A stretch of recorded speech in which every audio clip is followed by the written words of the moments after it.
Il faisait noir dans le tiroir, et bientôt il ne s'ouvrirait plus, ni le matin, ni le midi, ni même le soir. Quelle triste histoire! La majorité des couverts s'y étaient résignés et se préparaient à adopter la plus confortable position pour passer les 2 mois de vacances de la famille Jean.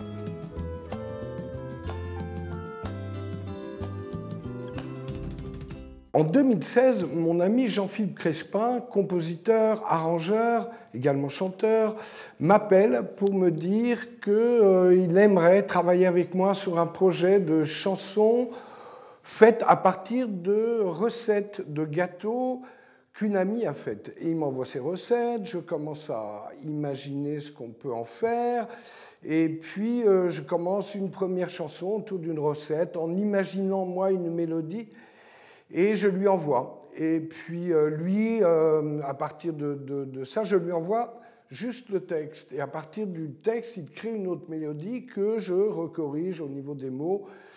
Et voilà, on en fait plusieurs. Et au bout d'un moment, je pense que le procédé est un peu bloquant parce que les recettes, c'est toujours un peu pareil. Et donc, je lui propose de travailler non pas sur que des recettes, mais sur le thème des desserts.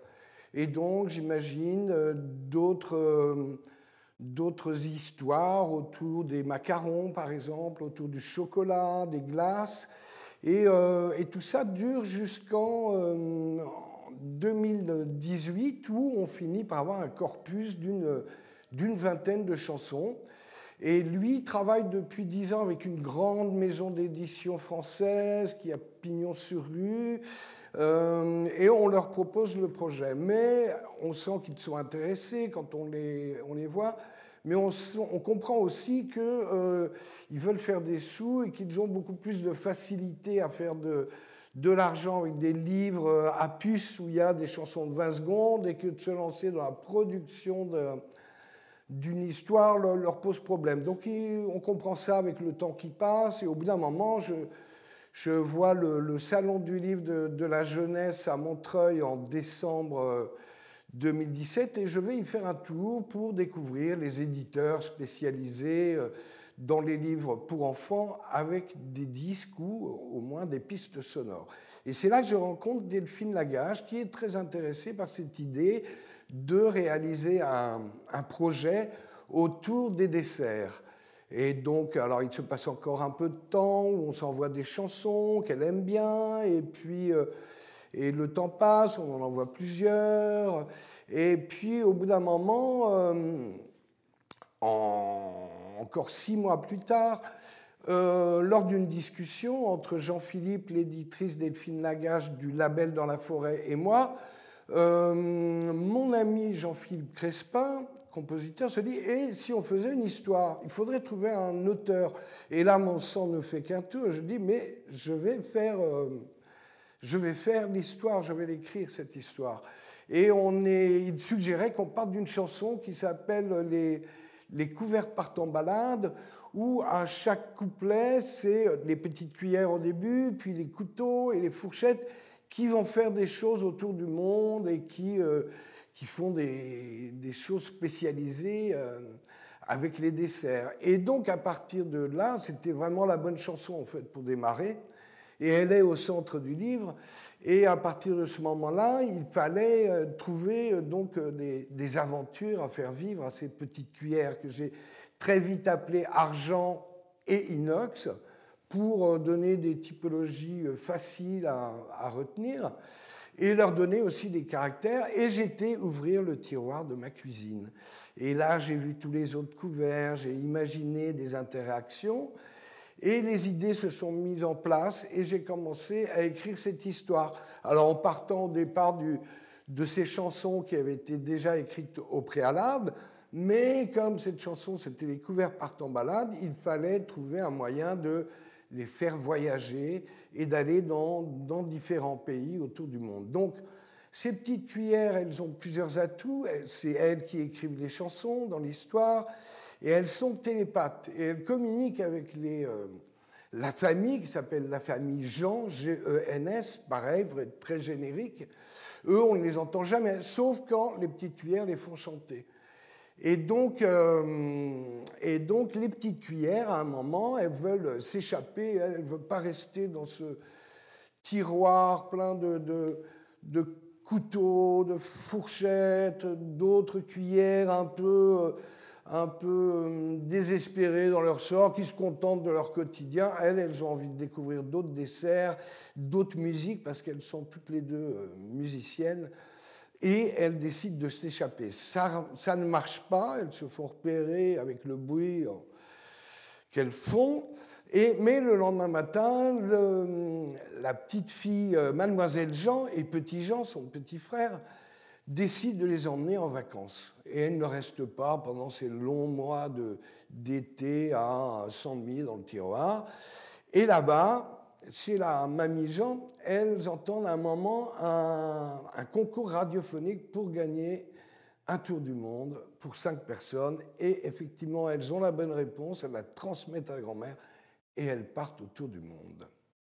Et donc, à partir du moment où il y avait cette idée de voyage, donc j'ai décidé de certains pays, l'Espagne, le Maroc, le Brésil, l'Amérique et le Japon, il fallait écrire de nouvelles chansons. Et donc, à partir de ce moment-là, moi je suis originellement journaliste sur les musiques du monde, donc je connais un petit peu, j'ai visité certains de ces pays, je connais leur musique. Alors les fruits et les desserts, il a fallu que je les recherche et que je m'en inspire pour écrire ces chansons. Et donc, à l'arrivée, elles font ce tour du monde, elles rencontrent d'autres personnages et voilà, c'est comme une petite quête initiatique où à la fin, tout le monde revient avec une connaissance accrue du monde et une vision plus large.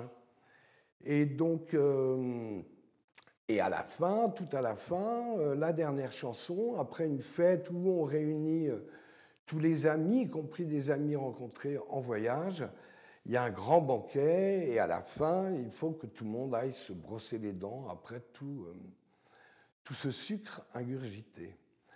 Voilà, alors je vais vous lire le seul passage de ce livre audio qui n'est pas lu, c'est le préambule. Alors,